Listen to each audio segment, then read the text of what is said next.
if you want to move outside of Warsaw, the big city, and there's these smaller cities in Poland that are absolutely stunningly beautiful, where I'm guessing you can get rentals very affordably in those places. Let us know what you know. Yes. If you look to the map of Warsaw, of Poland, my best tip is take anything to the south of Warsaw and to the east. There are so many nice places to live for prices that are really one third, one fourth of Warsaw. There are nice cities where you can live paying for a two-bedroom apartment in a very good state, $250 per month.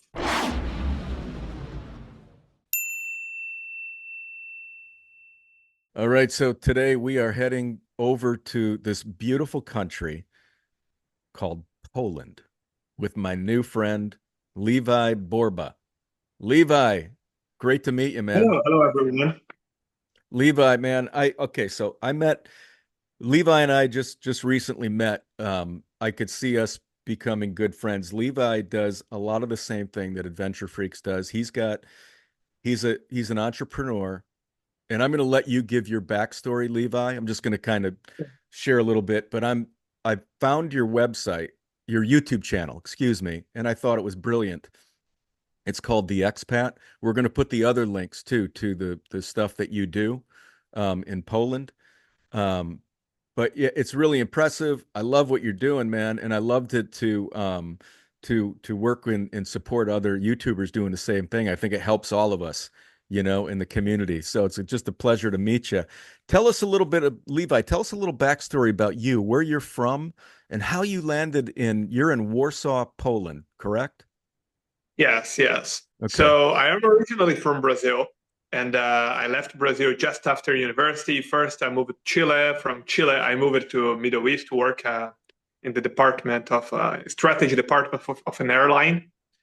And after that, I decided to start my own business. I had some savings, and my first idea was to move to a place with lower costs. So that's why I ended up in Poland. That's why I ended up in Warsaw because.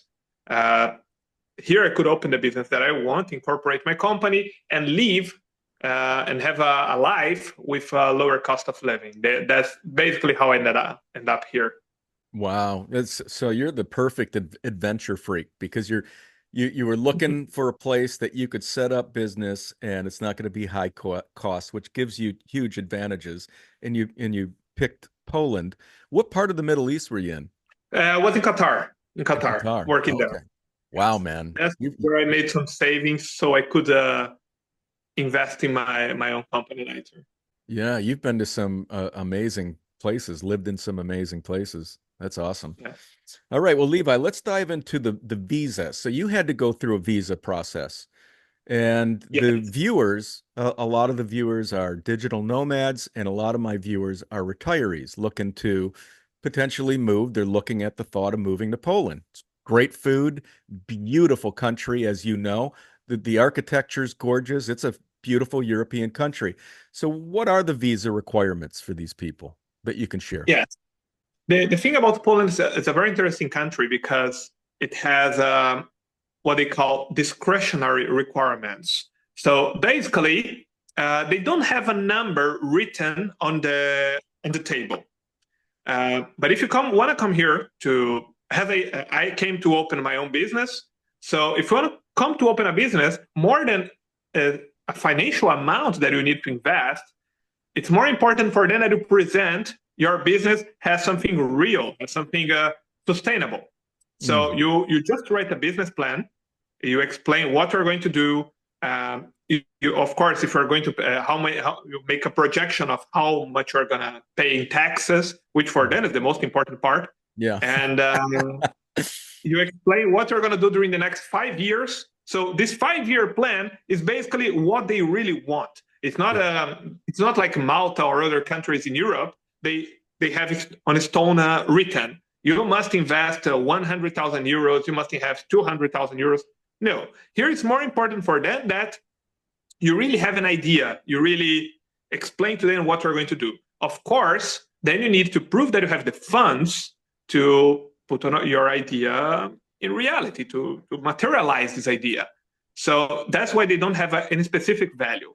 In my case, the idea that I had initially costed at that time the equivalent to $30,000. So it was a very low amount if you compare to the rest of Europe. Sure. So my entire business plan required around $30,000 to materialize, which was 1/3 of other countries in Europe. Today would be a bit more, but it's still, when you compare to other European countries, the amount itself, it's not big. The most important thing is that you really have an idea of what you want to do here, of what you want to create, and why you want to establish something in this country.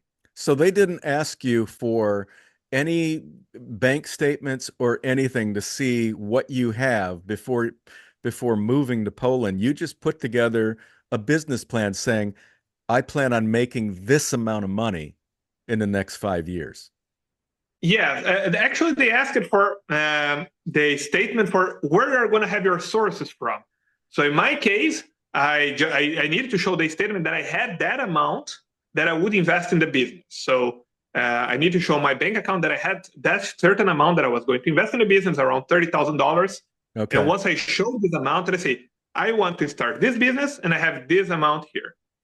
Okay. The curious thing is that sometimes you don't need to show this bank statement, because let's say that your business is not really, you are going to invest, you are going to have some other investor or something. In this case, even a letter of intent of investment from someone else, it's perfectly acceptable.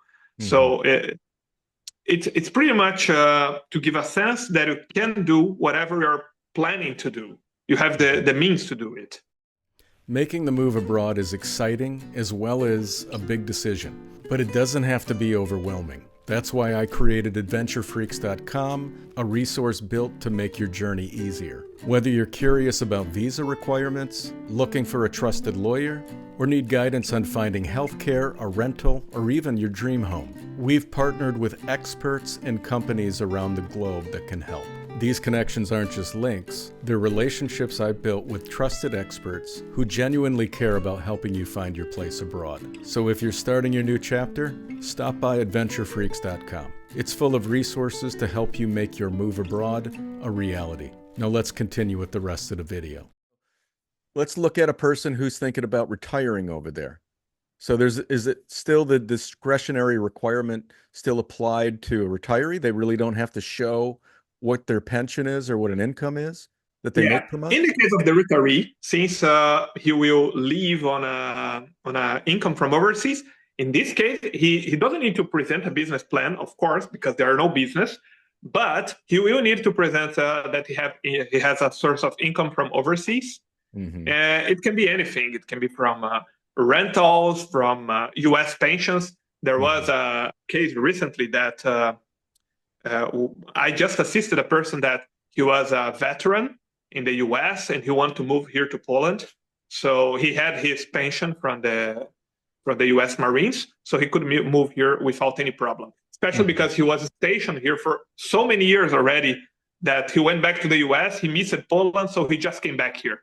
But yeah, you need to prove that you have the means. Not necessarily a pension. If you have some rental properties, this income also can be used to affirm that you have ways of subsisting in Poland, and also to pay the contributions that you need to pay for the health system and all those things. So do you know what that minimum income requirement is for these retirees? Yeah, that is discretionary, because once you are coming to Poland, you need to tell, because here you from the very beginning, you need to tell which place you're going to live. So you need to apply for something called zameldowania, which is basically telling the government, I'm going to live in this city here, or I'm going to live in this city here.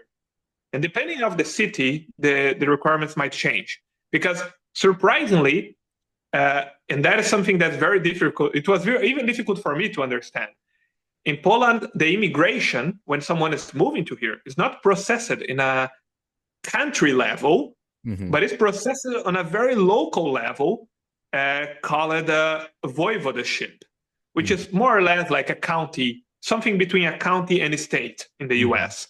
So those voivodeships, they have their own requirements. So a cheaper voivodeship with $2,000 of a pension, you can easily qualify. So a pension of 2,000, you can easily qualify. Yes. Yes. What about somebody with $1,000 pension or passive income? Would they be able to get in? They would be able to come here without any issue, but on another category of visa, which would be not the retirement visa itself, but with a temporary visa this temporary visa called pobyt czasowy today is very used by digital nomads, for example. It's very used by remote workers because especially during COVID, there was this huge flux of remote workers from other countries to here just to live cheaper. And in this case, even with less than 1,000, in this case, if you can find a rental, a place to live that you can pay $500, with 800 you can already come. Okay. And apply for it. Because after all, $800 in an inexpensive part of Poland, because later we're going to talk about that, but Poland has expensive cities. It has very expensive cities. But in the most inexpensive part of Poland, $800 is more than the majority of people make on a month. So it's perfectly fine.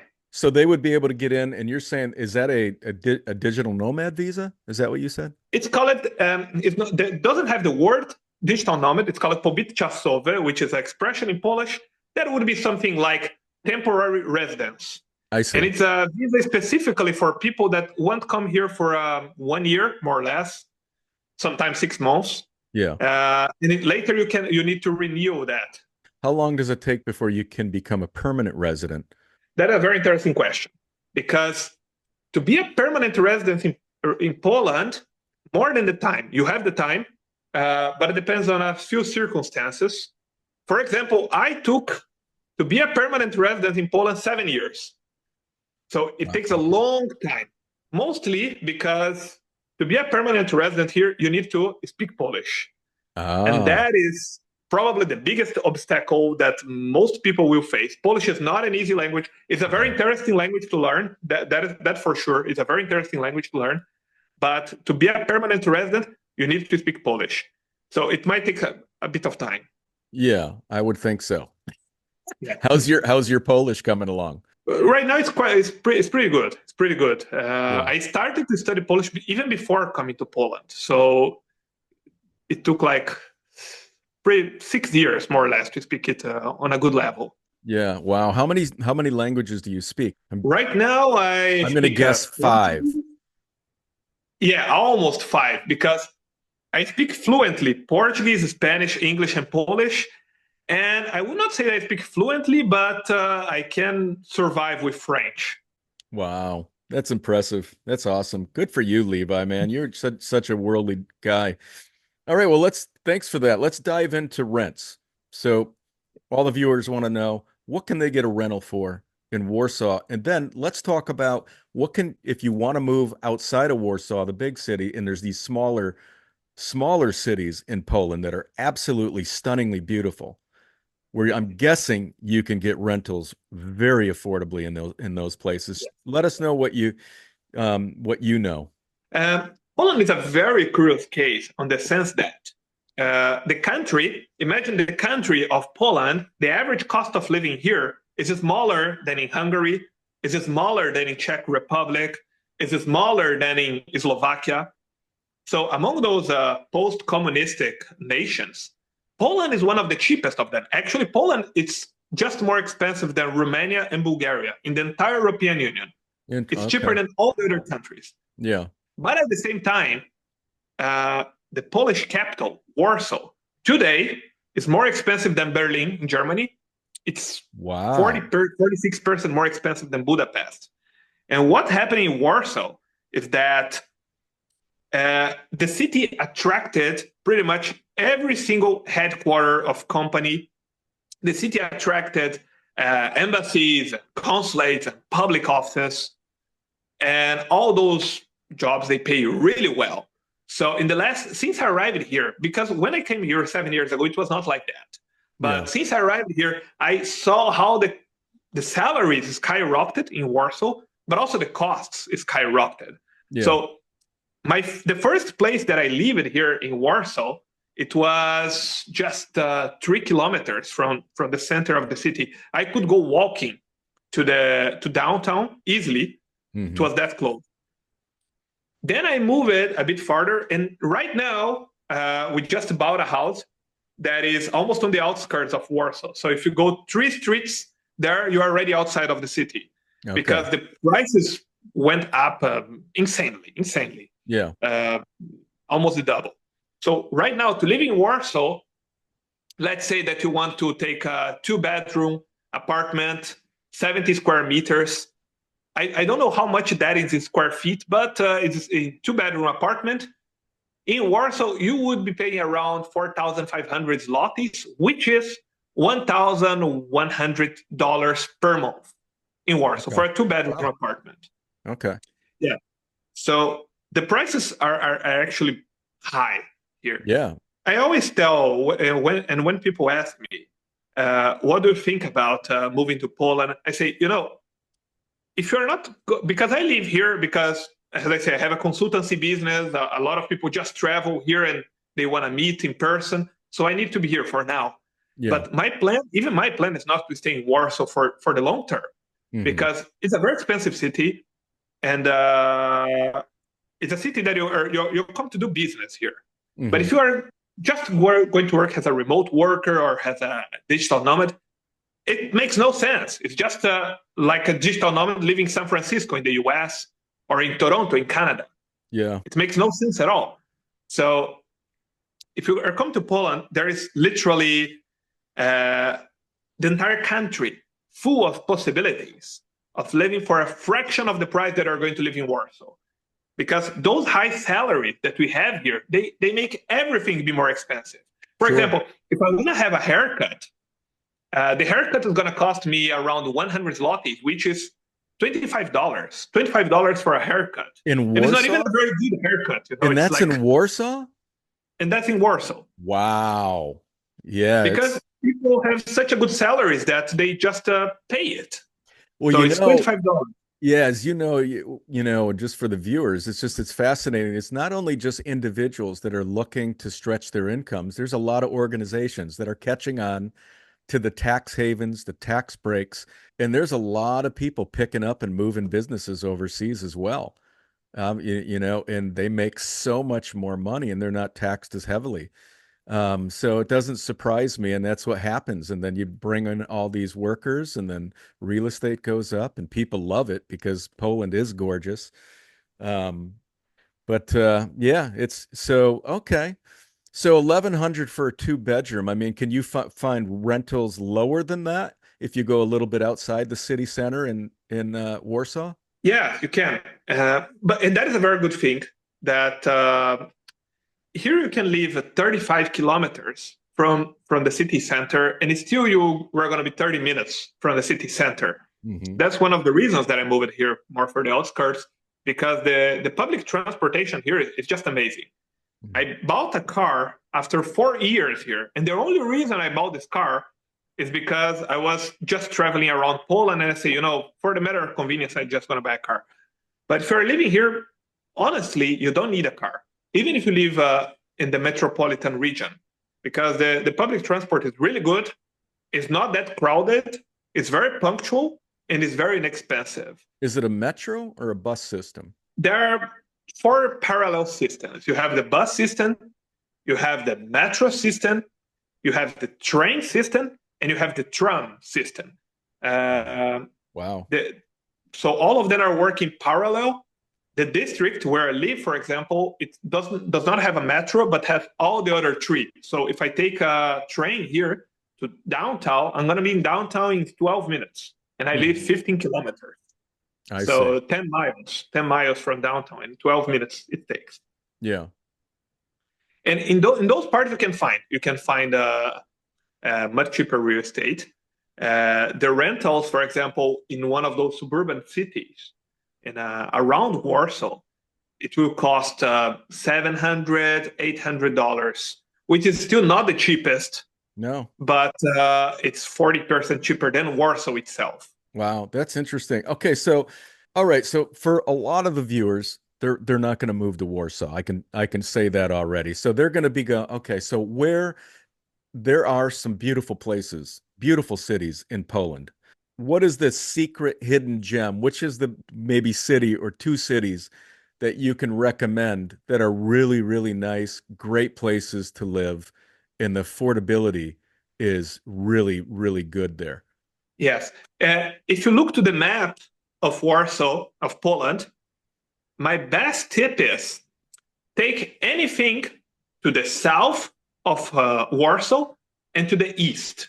So, Okay. to the south of Warsaw and to the east of Warsaw, there are so many nice places to live for prices that are really one third, one fourth of Warsaw.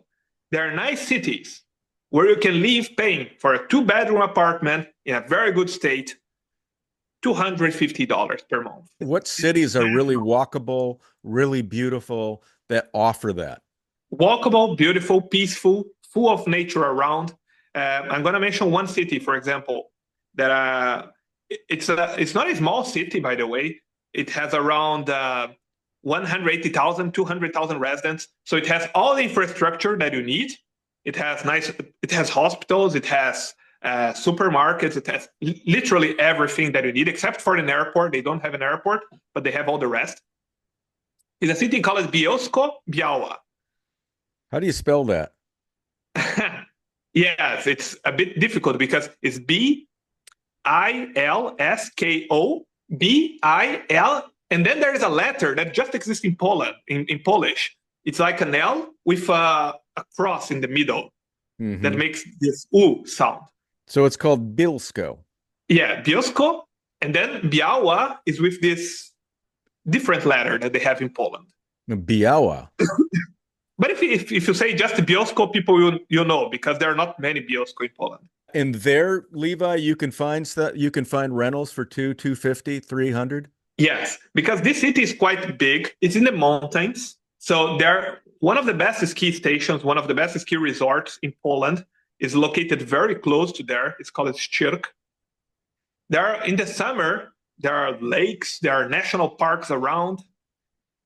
It's also one of kind of sports capital of Poland because the national sport in Poland it's ski jumping, and it's very practiced in that region. Ski jumping, so it's also famous for that. Okay. Uh, but it's Wow. kind of if for American viewers, imagine something closer to the region around Lake Tahoe in California. It's more or less on the same vibe, Wow. So it's very but beautiful. yes, but with prices that are like unbelievable, Wow. unbelievable. Can foreigners buy real estate in Poland? And what is the real estate going for in places like that? Yes, foreigners can buy apartments in Poland. They cannot buy houses, and that is Okay. it's a bit of a funny story because the problem is they are very restrictive with foreigners buying land, like soil itself, Hmm. because they're always afraid that the Russians or the Germans would buy land and then suddenly would have the country. But Yeah. you can easily buy apartments because when you buy an apartment, technically you are not buying the land. Yes. Interesting. It's just a share of the land. So foreigners can buy apartments. It's really not complicated at all. Another thing that is very interesting in Poland is that um, if you buy an apartment here and you sell after 5 years, if you sell for a profit, after 5 years you pay no taxes on this profit. So it's not very Wow. good for flipping because those people that buy apartment to sell in few months or 1 year, because there are taxes. But if you sell after 5 years, no taxes, any profit that you make goes directly to your pocket. And that is another very good thing of this region because there are a lot of new uh, developments there that are they are basically uh, developments where you can buy an apartment there and they already have companies that later if you want you can just let's say you want to stay 6 months per year there. Hmm.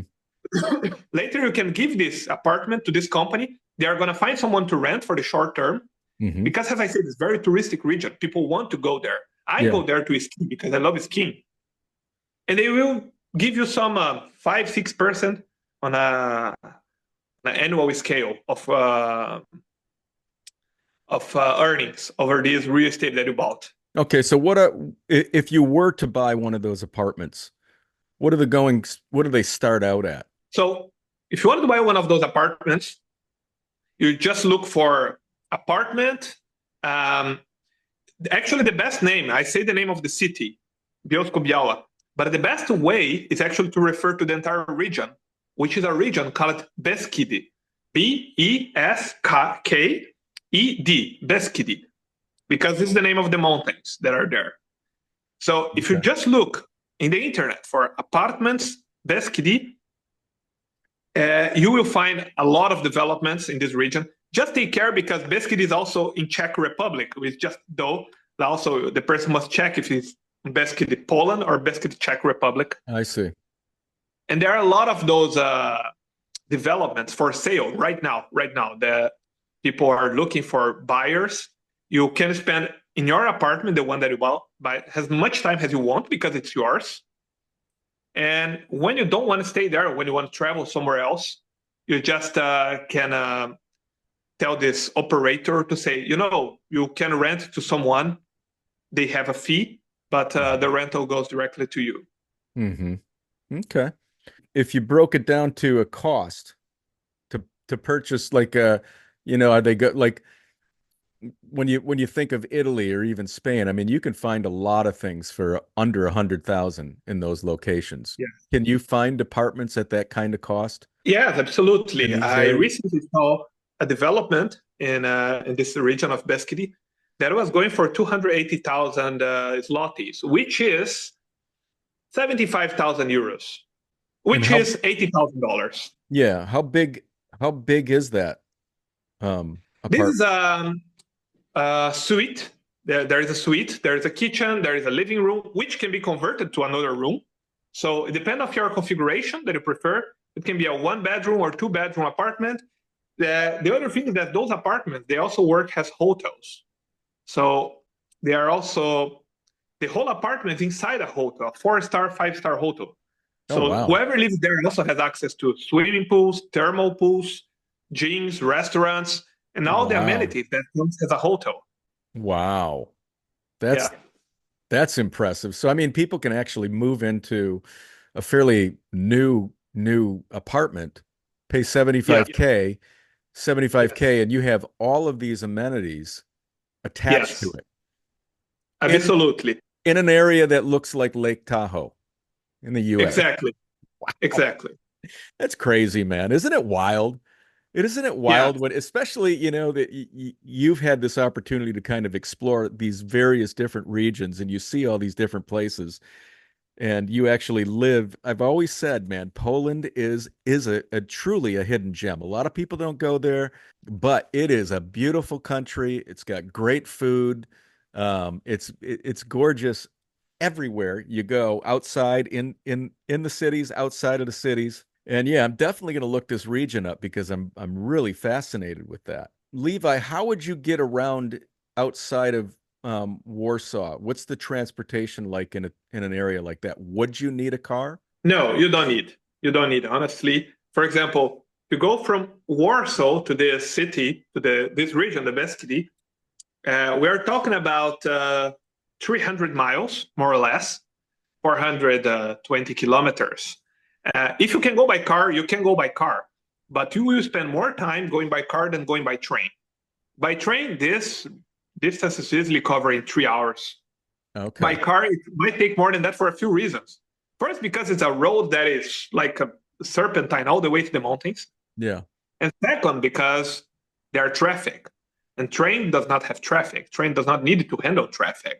Hmm. So even I have a car, but very often I just prefer to travel by train because it's just easier, more convenient, it's Hmm. faster. If I want to eat something, the trains have a restaurant there inside the train. So Yeah. Okay, great. Levi, let's dive into restaurants. So you go to just a local mom and pop restaurant, a neighborhood restaurant. What are you going to pay for a meal in Poland? oh yeah, that's a very good question, and I love that because in Brazil and in many other countries, you lost the sense of what is a local restaurant. My brother lives in Texas, And I asked him, let's go to a local restaurant. And he kind of was lost because there are really no local restaurants in I Houston. There are only chains. right. So, but here it's quite the opposite. It's really difficult to find a chain restaurant. Most of the Ooh. restaurants, they are local. They are operated by locals. They are family restaurants Wow. from every standard. And if you go to a local restaurant here, you are going to spend on a good meal, on a good traditional plate. 40 zlotys, $11 plus drinks. Okay. You're going to spend that. If you live outside in these smaller areas in these smaller towns like Yeah, I'm talking about Warsaw. This okay, price is Warsaw. In the smaller cities, you can have a nice meal for $6, $7. It's I see. $6, $7 in Bielsko. yes, yes. Gotcha. Okay. Let's look at healthcare. That's always on the minds of people that are considering leaving, especially the United States where the cost is so high. What can you tell us about healthcare in Poland? Since I moved to Poland, I made two surgeries here myself. One in the nose and another one in the feet. The biggest issue with healthcare in Poland is that it's a nationalized healthcare in the whole country. Okay. So very often to have certain access to certain specialty, you need to travel somewhere. So I need to travel 1.5 hours to the east to do one surgery. I need to travel 3 hours to do the other surgery. But overall, the quality it's surprisingly good. Hmm. Uh, the access is good. It's like full coverage, everything. There are private institutions, but when you have a very serious case or you need to do a surgery or something, even the private institutions, they are going to send you to the public system because the more advanced equipments, the more advanced treatments, they are actually wholly made by the public system. Hmm. Uh, the system here, it's universal, but it's not really universal. Why? Because it's not like in the UK where everyone has access, even if the person never paid any contribution. Hmm. No, in Poland, to have access to the universal healthcare, you need to make contributions. So if you work for someone, probably your employer are making this contribution. But if you don't work to anyone, like I don't have a boss, Right. so I need to make those contributions. They are depending pretty much on which level of income you have, because they are like has a calculated over income, but it's very rarely go beyond 250 zlotys, which is around $70 per month. So you pay that, you have access to the whole system, you have access to all the doctors and to everything else.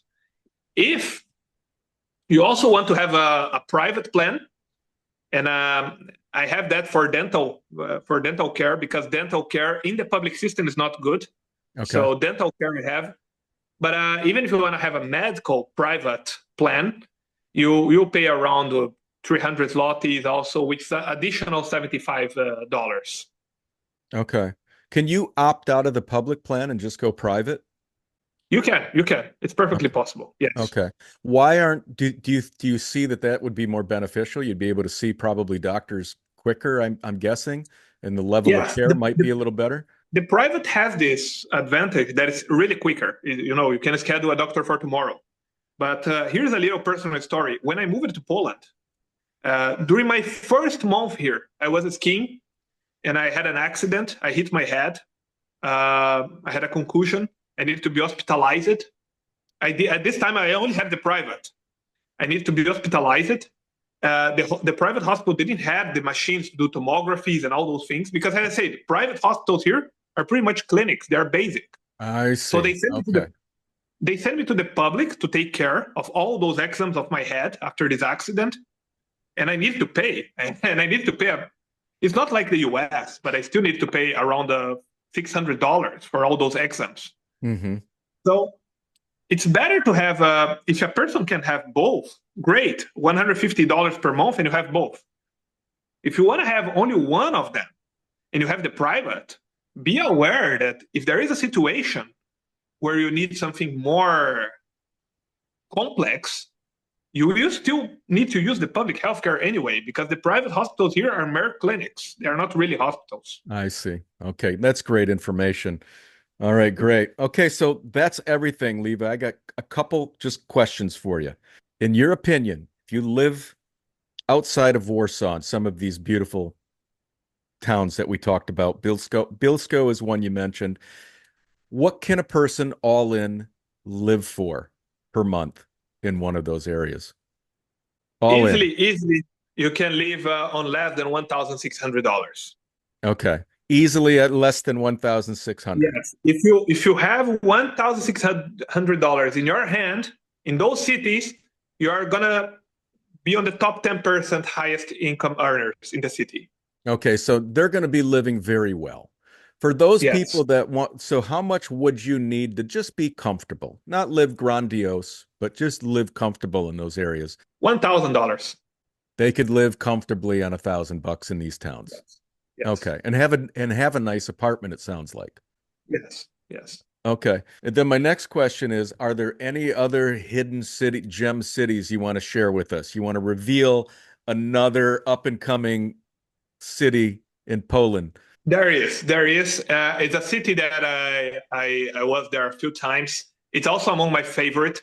It's on the eastern part of Poland. It's called Przemysl. And yes, every city in Poland, they always have those complicated names, but it's called Przemysl. And it's a city with around 90,000, a bit less than 100,000 residents. It's also in a mountainous region. It's extremely beautiful. Uh, and what happened there is basically this city is very close to the border with Ukraine. Okay. And for some irrational fear, people started to live there, and the prices dropped. The prices dropped. It's one of the few places in Poland where prices went down. Yeah. But it's still, the quality of life there is great. The nature around is splendid, to say the least. And the city is lovely. Yeah. So if a person wants to have an opportunity of living in a good city with all the amenities that you need, and that just happened to be in the border with Ukraine, this city is really one of those hidden gems in Poland. That's everything, Levi. Is there anything else you can think of you want to share with the viewers before we go? Oh yeah, yeah. One thing, the language here is hard. So Yeah. just to avoid disappointment, the language here is hard. But all the rest is a really great country, and I think most people that come here get positively surprised. All right, Levi Borba, thank you so much for taking the time to be on the podcast and sharing all this info. I appreciate it. Thank you.